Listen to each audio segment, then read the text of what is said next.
I grew up in Long Island, in Nassau County, and I was always into music. I think I attribute it to my older brother.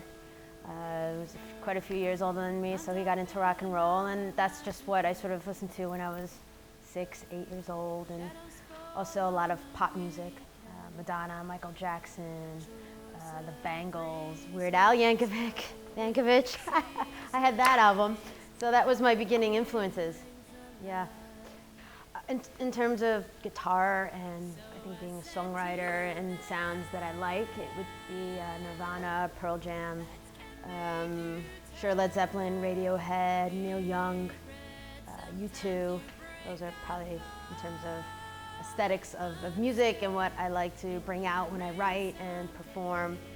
And I also think a lot of that early pop music when I was younger in terms of melody and writing hooks, Michael Jackson, Madonna, those sort of types of things, I think really came with me writing my music.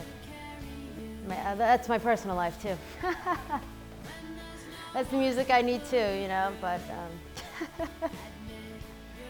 I think it was sort of a long process. I know in elementary school I did this sort of musical play thing. I think it was 5th grade or 4th grade. And I just like how that felt, the performance and just being with a group of people on stage. But I never really pursued that. I think I always thought that wasn't me. You know, I'm not this sort of theater stage singing person. And it wasn't until high school that I learned the guitar. I mean, I played music all my life. I played flute and piano since like 1st grade, 3rd grade. But I always dreamed of, you know, the rock stage. And in my head, I would always, when I listened to music, I would always imagine me singing that, whoever it was, male, female, any kind of, and I would always imagine myself on stage playing and rocking it.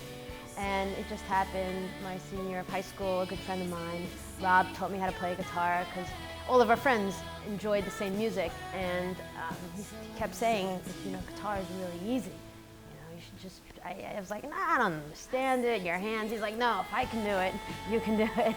So, and then he taught me a few chords, and I had a music background, and I just took it from there.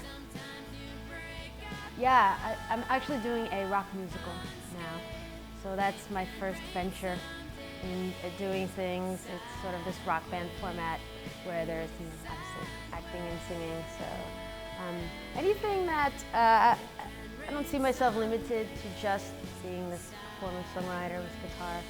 As opportunities come up or something that sounds interesting to me, I'll do it. Well, I knew Ray personally, so a few years. And I knew him as an artist in the community, and he was a good organizer just all his life from high school to college.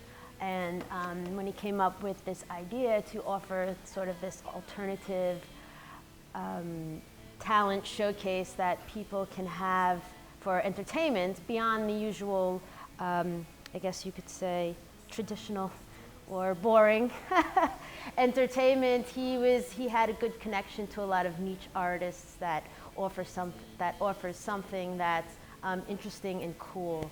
And when he asked me to be on board as a solo performing artist, I was like, yeah, sure. I am Lisa Bianco of Ambience Artistry, and I want to bring my artistry to your next event.